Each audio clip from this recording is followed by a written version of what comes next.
Hey guys, good Monday. Hope everybody's having a great Monday so far. This is Coach Bill with Fat Loss Made Easy.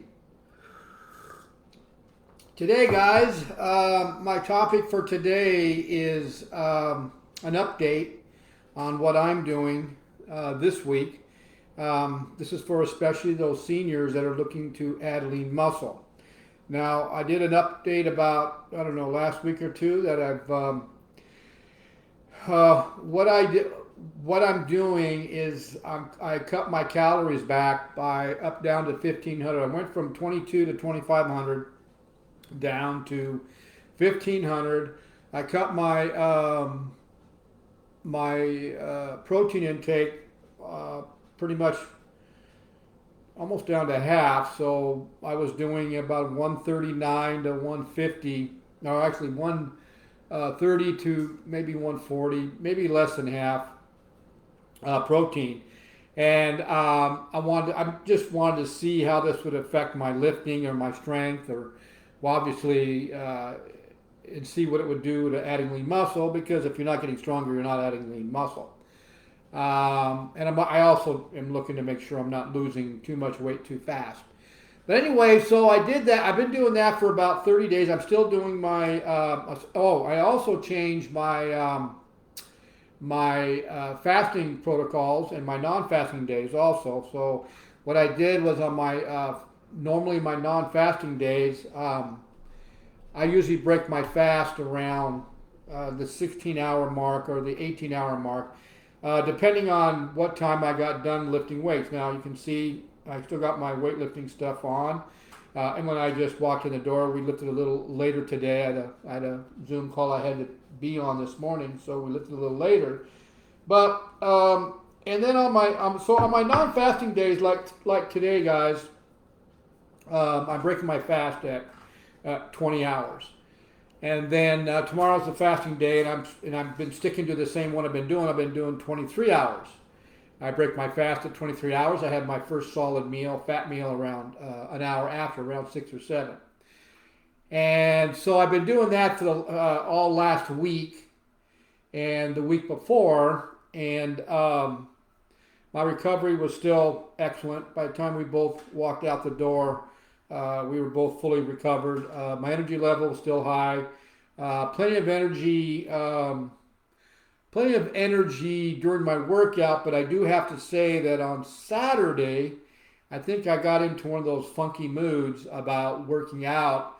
Um, I don't have an issue on not going to the gym because I just don't feel like going. Now I do feel like that sometimes, and Saturday just happened to be that time. I just didn't. It wasn't because of lack of energy. It wasn't any of that. It's just I didn't feel like going.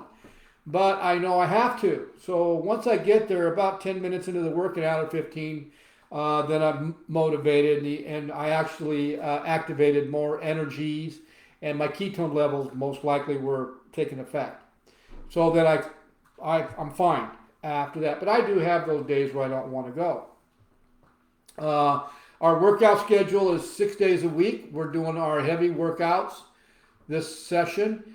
And so I felt great. I felt fine. My body set weight is still sitting at around 185, so I'm fluctuating. Of course, on my fasting days, I'm drinking a whole lot of water, but you need to because you're also, when you're fasting, your kidneys are flushing out a lot of water. I'll also bring in a lot more electrolytes in my fasting days. So every once in a while, I weigh myself first thing in the morning on my non-fasting day after a fasting day, and I've lost 3 or 4 pounds, and most of that's water, but some of it is body fat. I am noticing myself losing a little more body fat, but I'm holding my body set weight. My body set weight seems to be really really happy at 185. So I'm fluctuating between 186 to 184, back and forth. So I'm happy with that. Remember, lean muscle is a lot more heavy than fat. Well, this week, guys, I'm going to change it up. I'm going to actually go down a little lower in my calories. I just want to see what happens. I'm probably going to average per day maybe 1,200 calories. On my fasting days, I might hit. Well, no, I probably will hit around 1,300 calories on my non-fasting days. I might hit around 9 to 1,000 calories on my fasting days, and I'm going to my proteins.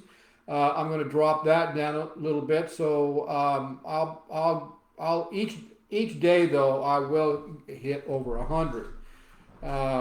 On my non-fasting days, I might hit 115, maybe 120. On my fasting days, I'll probably hit 100 or 109. And I'm going to go through that this week. But I also I'm documenting my foods, and I'm going to use my carb. I got a carb manager app, and I know what I'm going to eat this whole week, so I can go ahead and fill the whole thing out. But I'm not. I'm just going to do it day by day to keep myself honest and to see where my calories. Now, from what so I did today's, and today's a non-fasting day, basically more calories today. So I'll probably consume 12, maybe 1,300 calories today, and I'll probably bring in about 115 grams of protein. But my carbs will be down as low as 10 grams, maybe less. And so the chia seeds and the good olive oil and the good MCT oil I'll be taking will help me be regulator as far as from the bathroom. But I documented what I was going to eat, so I'm going to give you an idea of. I'm breaking my fast today at 20 hours, and this is what I'm going to have today. Actually, Mondays, Wednesdays, and Fridays will be the same way. So I'm going to break my fast with 6 ounces of my homemade kefir, 1 scoop of my vanilla bone broth protein powder. Now I switched over to a Dr. Axe bone broth protein because the protein that I have been getting for the last 20 years is bothering me. It's bothering both of us. It's actually a veggie protein powder that we've been doing for over 20 years, I think, and now it's causing us to be bloated and give us a nauseous feeling after every drink. And the cause of that obviously is because they've done something to it and have changed the molecular structure of the protein powder where it's irritating our guts, because now our guts are so healthy it's very sensitive to fillers. The company, the original owners sold the company, so obviously they must have changed the formula in that product. Now, according to the container, they hadn't, but they did something, because our guts just wouldn't do that all of a sudden after 20 years. So we had to move to Dr. Axe's bone broth protein powder, and neither one of us are having any kind of issue with that at all. But in that protein drink, when I'm breaking my fast, I'm also putting in 1 tablespoon of chia seeds, and that's what I'm putting in there. Then around 3:30, I'm going to either have 6 ounces of lean chicken for a snack, or I'm going to have 3 pasture-raised beef sticks, somewhere around there. Tonight, around 6 or 7, I'll have my regular fat meal, up to 6 to 8 ounces of some kind of lean meat, and that'll be it. I may have a fat coffee, which has got some collagen protein in it. That'll just add more protein to that day. But on Tuesday, I'll be doing my normal 23-hour fast, so I'll break my fast at 5. But I'm going to break my fast with either bone broth, and tomorrow I'll probably do bone broth. I like to mix things up. Or I'll break my fast with 6 ounces of lean chicken, or I'll break my fast with 3 beef sticks, and that'll be around 5 o'clock. But what I'm doing different this whole week to see what happens is I'm not going to have a solid meal for my last meal. I'm going to go ahead and have one of my fat protein smoothies with all the goodies in it, including spinach and avocados, and that's going to be my main meal. And then I'll probably follow that with some 6 to 8 ounces of my homemade kombucha.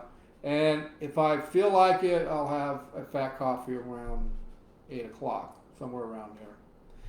So that's going to be my meal plan set up for this whole week. And so I've got down here exactly what I'm going to do, which I'll put it on the refrigerator, and I'm going to see what happens and see how it affects my Now, today, guys, I was really strong. I mean, especially on my flat dumbbell presses. I mean, I don't want to go any higher on my max set because I really don't. I don't want to. But I even went slow.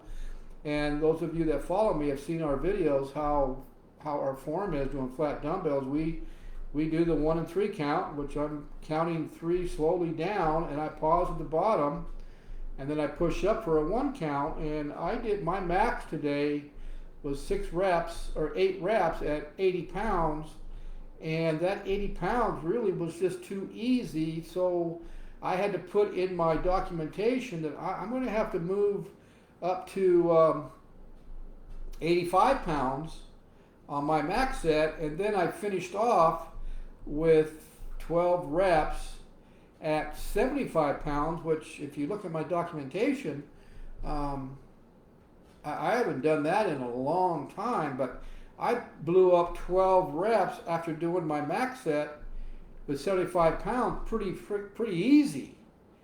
And so I'm going to have to change my whole, I'm going to have to add 5 pounds on my